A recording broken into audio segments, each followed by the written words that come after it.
Dear friends, आज का topic है प्रधानमंत्री। आज के टॉपिक में मैंने प्रधानमंत्री के कार्य एवं शक्तियां, प्रधानमंत्री की नियुक्ति, प्रधानमंत्री के द्वारा लिया गया शपथ, प्रधानमंत्री की वेतन एवं अन्य भत्ते और उसका मंत्रिपरिषद में क्या योगदान रहता है, क्या कार्य एवं शक्तियां। दोस्तों, जानते हैं कि प्रधानमंत्री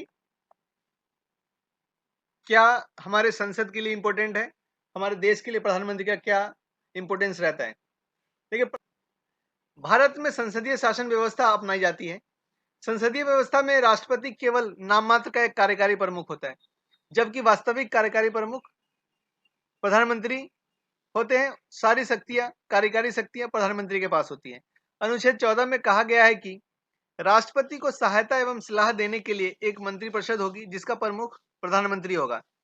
राष्ट्रपति इसकी सलाह के अनुसार कार्य करता है। दूसरे शब्दों में कहा जाए तो राष्ट्रपति राज्य का प्रमुख होता है, जबकि प्रधानमंत्री सरकार का प्रमुख होता है।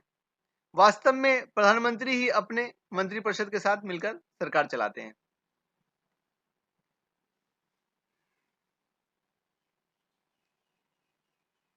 दोस्तों, राज्य से यहां मतलब है देश।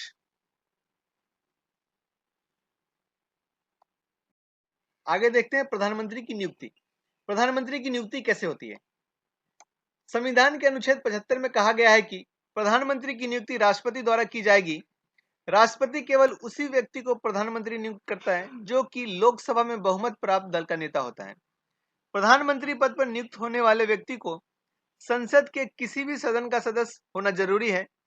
1997 में उच्चतम न्यायालय ने यह निर्णय दिया कि यदि एक व्यक्ति जो संसद सदस्य ना हो 6 महीने के लिए प्रधानमंत्री नियुक्त किया जा सकता है और इस समय के अंदर उसे संसद के किसी भी सदन का सदस्य बनना होगा।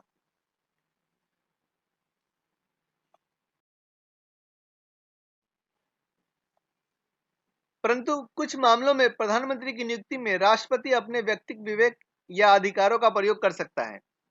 जब लोकसभा में किसी भी दल को स्पष्ट बहुमत ना हो तो राष्ट्रपति स्वविवेक से किसी भी दल के प्रमुख नेता को प्रधानमंत्री नियुक्ति कर सकता है और सरकार बनाने के लिए कह सकता है। ऐसी स्थिति में प्रधानमंत्री को 1 महीने के अंदर विश्वास मत हासिल करना पड़ता है। यदि किसी प्रधानमंत्री की अचानक मृत्यु हो जाए, जैसे कि 1984 में इंदिरा गांधी की हत्या हो गई थी, और जब लोकसभा में अविश्वास प्रस्ताव पारित हो जाए, ऐसी स्थिति में प्रधानमंत्री को 1 महीने के अंदर विश्वास मत हासिल करना होता है।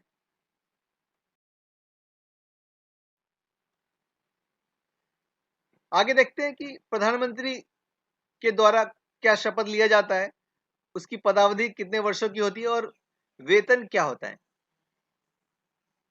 प्रधानमंत्री को क्या वेतन मिलता होगा। दूसरा चीज है कि देश के सबसे देश का कार्यकारी प्रमुख को कितना वेतन दिया जाता है। दोस्तों, शपथ। प्रधानमंत्री का पद ग्रहण करने से पहले राष्ट्रपति उस व्यक्ति को पद एवं गोपनीयता की शपथ दिलवाता है। दोस्तों, प्रधानमंत्री को शपथ राष्ट्रपति दिलवाते हैं। पद एवं गोपनीयता की शपथ लेते हुए प्रधानमंत्री कहते हैं कि मैं भारत के संविधान के प्रति सच्ची श्रद्धा और निष्ठा रखूंगा। मैं भारत की प्रभुता एवं अखंडता अक्षुण्ण रखूंगा। मैं श्रद्धापूर्वक एवं शुद्ध अंतरण से अपने पद के दायित्वों का निर्वहन करूंगा। मैं भय या पक्षपात, अनुराग या द्वेष के बिना सभी प्रकार के लोगों के प्रति संविधान और विधि के अनुसार न्याय करूंगा।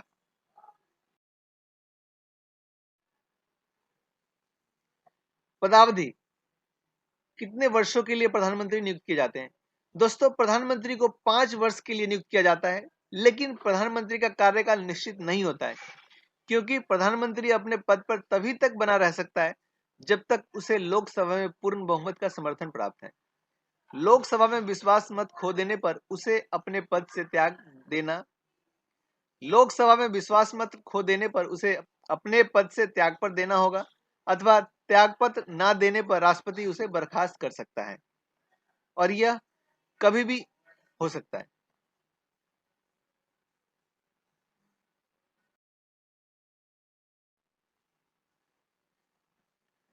दोस्तों, वेतन की बात करें। प्रधानमंत्री के वेतन व भत्ते संसद द्वारा समय समय पर निर्धारित किए जाते हैं। वह संसद सदस्य को प्राप्त होने वाले वेतन एवं भत्ते प्राप्त करता है। इसके अतिरिक्त वह व्यय विषयक भत्ते, मुफ्त आवास, यात्रा भत्ते, स्वास्थ्य सुविधाएं आदि प्राप्त करता है। सन 2001 में संसद ने उसके व्यय विषयक भत्तों को 1500 रुपए से बढ़ाकर 3000 रुपए प्रतिमाह कर दिया है। वर्तमान में प्रधानमंत्री की सैलरी लगभग 2 लाख रुपए प्लस अन्य भत्ते हैं।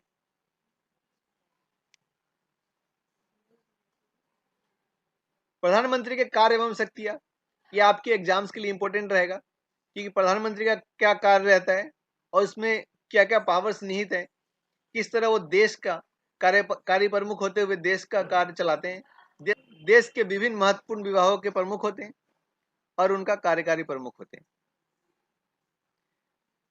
देखिए, प्रधानमंत्री के कार्य एवं शक्तियों में मंत्रिपरिषद के संबंध में देखते हैं कि प्रधानमंत्री का क्या कार्य होता है। प्रधानमंत्री की सिफारिश पर राष्ट्रपति के द्वारा मंत्रियों की नियुक्ति की जाती है। प्रधानमंत्री मंत्रियों के विभिन्न मंत्रालय आवंटित करता है और उनके फेरबदल भी कर सकता है। मतलब प्रधानमंत्री को पावर है कि वह किसी भी मंत्री को विभाग का बंटवारा कर सकता है, आवंटन कर सकता है और उनके विभागों में फेरबदल भी कर सकते हैं। प्रधानमंत्री किसी भी मंत्री को त्यागपत्र देने या राष्ट्रपति को उससे बर्खास्त करने की सलाह दे सकता है। प्रधानमंत्री मंत्रिपरिषद की बैठक की अध्यक्षता करता है तथा उसके निर्णयों को प्रभावित करता है।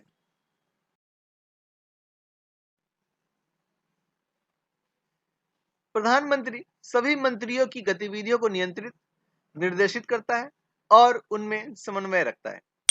स्वयं प्रधानमंत्री त्याग देकर पूरे मंत्रिमंडल को बर्खास्त कर सकता है।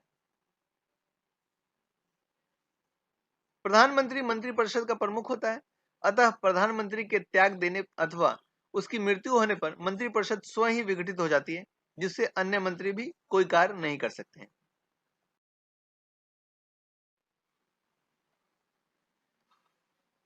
प्रधानमंत्री के कार्य राष्ट्रपति के संबंध में देखते हैं। अनुच्छेद 78 के अनुसार प्रधानमंत्री राष्ट्रपति और मंत्रिपरिषद के बीच की कड़ी होती है। प्रधानमंत्री का यह कर्तव्य होगा कि वह देश के प्रशासनिक एवं विधायी मामलों तथा मंत्रिपरिषद के निर्णयों के संबंध में राष्ट्रपति की सूचना दे। राष्ट्रपति जो भी सूचना या जानकारी आवश्यक समझे, प्रधानमंत्री उसे उपलब्ध कराए। प्रधानमंत्री राष्ट्रपति को विभिन्न अधिकारियों जैसे भारत का महान्यायवादी, भारत का महानियंत्रक एवं महालेखा परीक्षक, संघ लोक सेवा आयोग का अध्यक्ष एवं उसके सदस्यों, चुनाव आयुक्तों, वित्त आयोग का अध्यक्ष एवं उसके सदस्यों एवं अन्य की नियुक्तियों के संबंध में परामर्श देता है।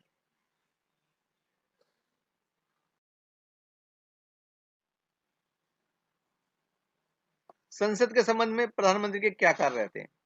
प्रधानमंत्री राष्ट्रपति को संसद का सत्र शुरू करने और सत्र को खत्म करने के संबंध में परामर्श देता है। प्रधानमंत्री किसी भी समय लोकसभा को भंग करने की सिफारिश राष्ट्रपति को कर सकता है। प्रधानमंत्री सरकार की नीतियों की घोषणा करता है।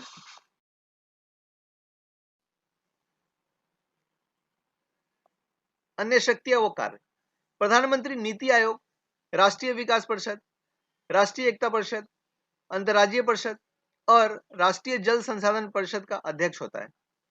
प्रधानमंत्री राष्ट्र की विदेश नीति को मूर्त रूप देने में महत्वपूर्ण भूमिका निभाता है। वह केंद्र सरकार का प्रमुख प्रवक्ता होता है।